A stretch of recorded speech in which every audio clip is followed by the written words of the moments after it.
That lane, car number 36 for Corey Hutchings. 15 starter, it's car number 17 for Wayne Corey, and in the 16 spot, the 21 of Paul Dorothy. The 00 of Ernie Bertrand, the 76 of Rodney Renshaw, the 2 of Jack Aquilina, the 47 for Tom Fox, the 77 rounds out the field for Rich Durante, as does the 56 for Rob Fletcher, and the 16 of Bubby Brower. That's the lineup down the back straightaway. Riley jumps out front, followed by Klozinski, Aker Jr., and the 28 of Russell LaJoy down to complete lap 1. But it's Riley who got the best of the opening start.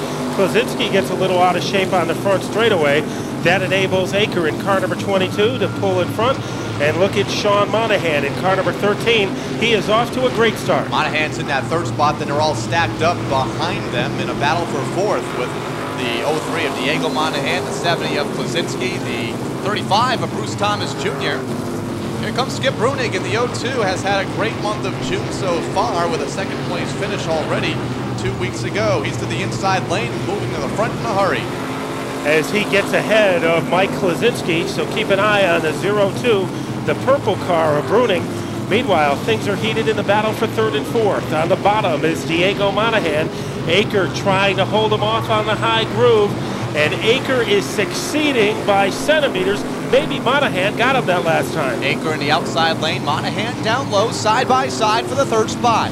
Diego's going to take the position down the back straightaway. Aker to fall in the fourth. Bruce Thomas Jr. to the top 5. Skip Bruning's moved up a few spots since the green flag.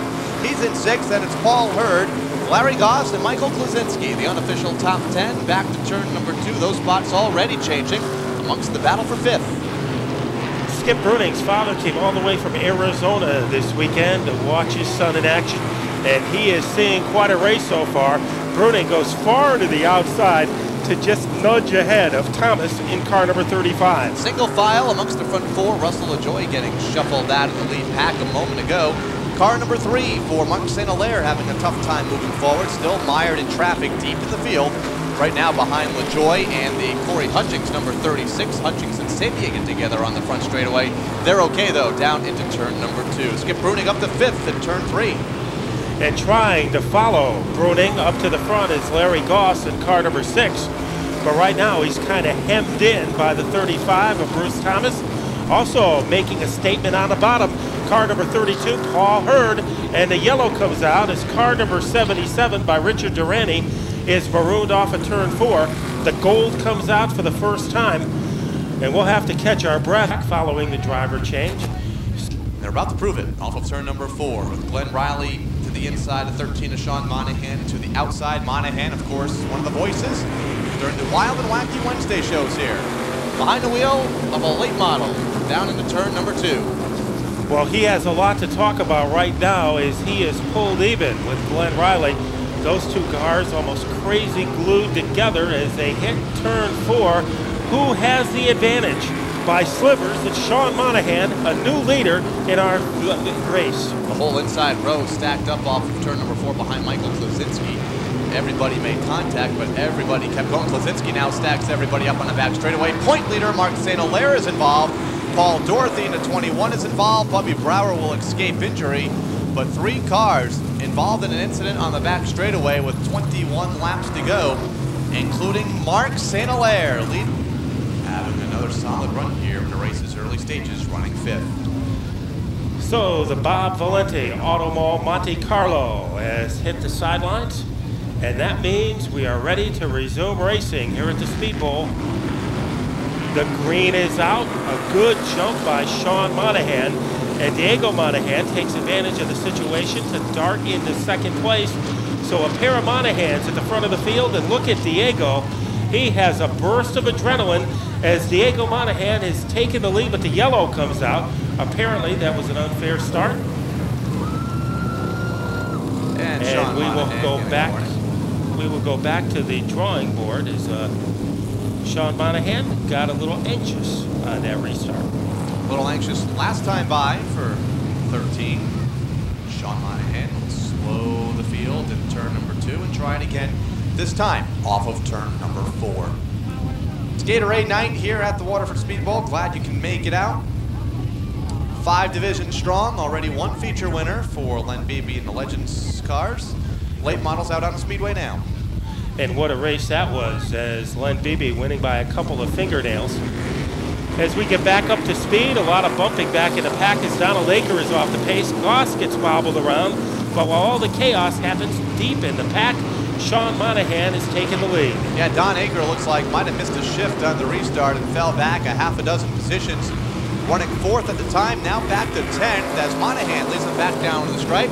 Diego Monahan in second, Skip Bruning. And a battle for third with Riley off of turn number 2 and down the back straightaway. It's Bruning in the 0-2, Riley in the 99, followed by Paul Hurd in the 32, the top 5. Alan Coates makes his presence felt in the lead pack. He's in 6, followed by the 6 of Larry Goss in 7. That's the lead group to turn 2. Paul Hurd looks like he has things figured out on the bottom groove as he just dusts Glenn Riley and takes over the number 4 spot by a wide margin.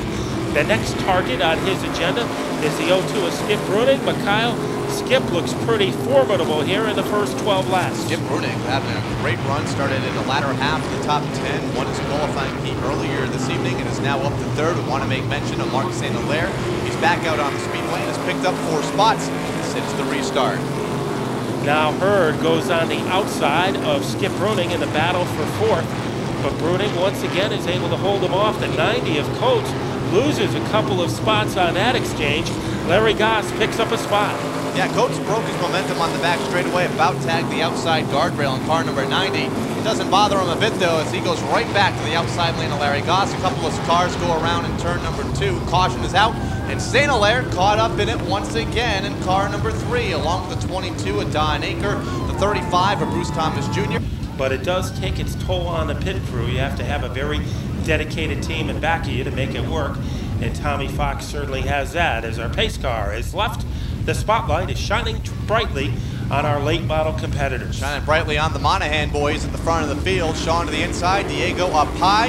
Here's the green flag, and we're back underway, and it's Shawn to get the jump down to turn 1. Diego in the outside lane in the 0-3. Skip Bruning looks to his inside for the 2nd spot. Paul Hurd in 4th, Larry Goss in 5th as they string out down into turn 3. Paul Hurd very clever on the outside. Diego that time gets a little out of shape as that car wiggles around, but still Shawn Monahan can't get much of an advantage.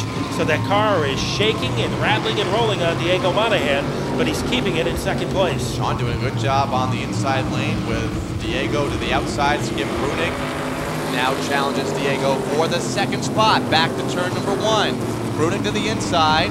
Monahan to the outside. That's Diego in the 0-3, running the outside lane for the 3rd spot. Larry Goss in 4th, Paul Hurd 5th as they jumble the field once again off turn 4.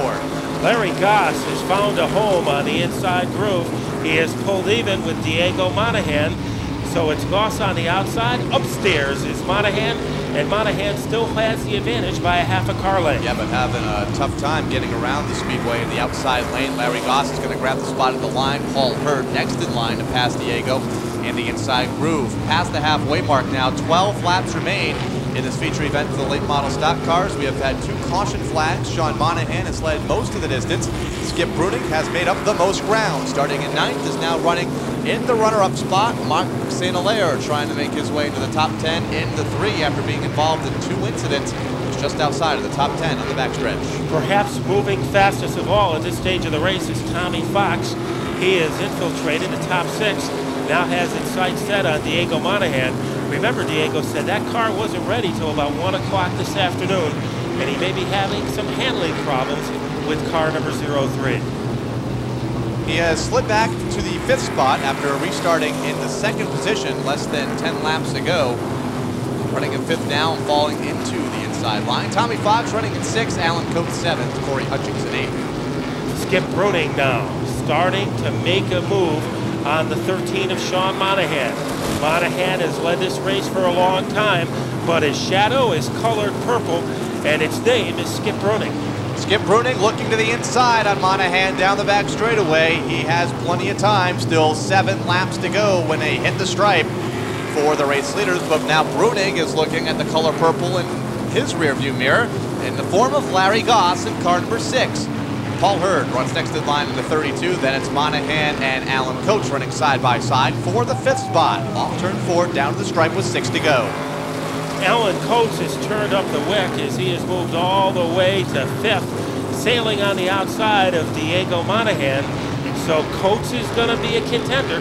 You know, he's known patented late race finishes, and he may have another one up his fire suit tonight. Battle for 9th unfolds between Mark St. Hilaire and Tommy Fox. St. Hilaire's going to grab the spot, make that for the 8th position. St. Hilaire's come up through the field rather nicely since we went back to green with 19 laps to go. And St. Hilaire now goes to work on Corey Hutchings. Skip Bruning still trying to work over Monahan with 4 laps to go in this feature event. Time running down for Skip. Looking for his second place finish of the year, but he wants his first win, and he's less than a car length from the top spot. Well, if Skip Bruning has anything left, it's time to put the cards on the table. But Shawn Monahan, Bruning has been all over him. We have Mike Klaczynski stranded in turn number 4. We'll see if he can get that car restarted, which he does. So our race stays green, and Shawn Monahan stays in the lead with 2 to go. And we have a 6-car battle at the front of the field with the popsicle stick shown to the competitors, and Mike Klaczynski, the lapped car, just ahead of Shawn Monahan. Into turn number 3, it'll be the white flag this time for the late models. Monahan off of the corner, down to the stripe. 1 lap to run for Shawn Monahan. Alan Coates challenging for second into turn number 2. He works to the outside groove of Skip Bruning. Down to back straightaway and into turn number 3. Shawn Monahan all by himself at the front of the field. Off of turn number 4, he'll take down the checkered flag. At the line, it's Bruning for the 2nd spot. Alan Coates to finish in 3rd, followed by Larry Goss and Paul Hurd, the unofficial top 10. Then we have Diego Monahan unofficially in the 6th spot, followed by Corey Hutchings and Mark St. Hilaire, recovered after 2 early race incidents to finish in the top 8. But it's the driver of car number 13, Shawn Monahan, picking up the race win here this evening for the Bob Valente Auto Mall late models. Shawn came into this evening 6th in the championship hunt, looking for his first win. He now has that, his 2nd top 5 of the season. And the last couple laps, you looked awfully fast. Yeah, I wish I could have got on the outside, got going earlier. I ran out some laps, but I'm really happy for Shawn. It's his first late model feature. Them guys, they deserved it, and it's a good run. And I'll tell you what, this car has never run that good until Jay worked on it 2 nights this week, and he's an awesome chassis builder, JMD chassis, and I have to thank him for everything he done for me. Because you looked like you were buried in the pack for a while, and then at the end of the race, as usual, you were right there contending for a podium finish. Yeah, we got bottled up for a little while, but once I got a little lane going, and the car went pretty good. And that's usually the case for our 3rd place driver tonight, Alan Coates. And now we'll move over to talk to our 2nd place finisher. And now here he is, the driver of the 02, a great performance tonight by Skip Bruning. And Skip, I don't know what else you could have tried. You tried everything you knew how to do. And Shawn Monahan was just a tough customer tonight. Yeah, it was a little tough tonight. Again, next time, you know, just keep plugging. Car's fast, we're gonna keep trying.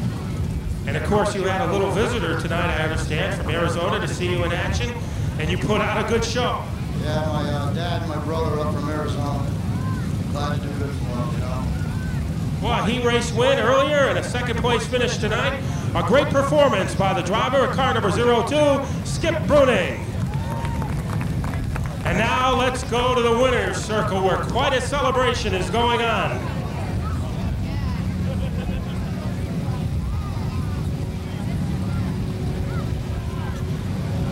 As right now they're posing for pictures, and here he is, his first late model win of his career, number 13, Shawn Monahan. I'm sure if you looked in your rearview mirror, you saw a portrait of Skip Bruning. What did you do to keep him away? Well, John Beetham did an awesome job of spotting that race. I knew that Skip was faster on entry, and you know what, my hat's off to Skip, because I'm sure he could have got me crossed up many times, and he drove me a good race. So God bless him, God bless our team. I mean, John Beetham, Jeff Hedden, who's not here, and his girlfriend Nicole, Chad Stoddard works hard on the car, Cujo, everybody on the Team Challenge Club. I got to thank Troy's Rock and Roll Pizza, Surf Pro, myself at Critical Science, Hedden Insurance, Glass America, Carnes Automotive, Flash Chassis. There's a whole bunch more. I just can't keep them all on the top of my head. What does this win mean to you? This win means so much to me. I really didn't know if I'd come back in the top 3 before the year's up. I've been struggling week in and week out trying to get the car to go right. We got awesome horsepower under the hood from Larry's, and and we hit the ticket tonight, and the car was running real good. Well, he hit the biggest ticket of all, his first career win. Let's hear it for our winner, Shawn Monahan. Mark and Kyle, a happy scene here in Victory Lane. It always is when Shawn Monahan's around. Should be here on Wednesday nights when we give him the microphone. That's right. It's like he drinks about 5 cups of coffee before he gets here for Wild and Wacky Wednesdays, and just does a great job. And we're always glad to have him out here on Wild and Wacky Wednesday.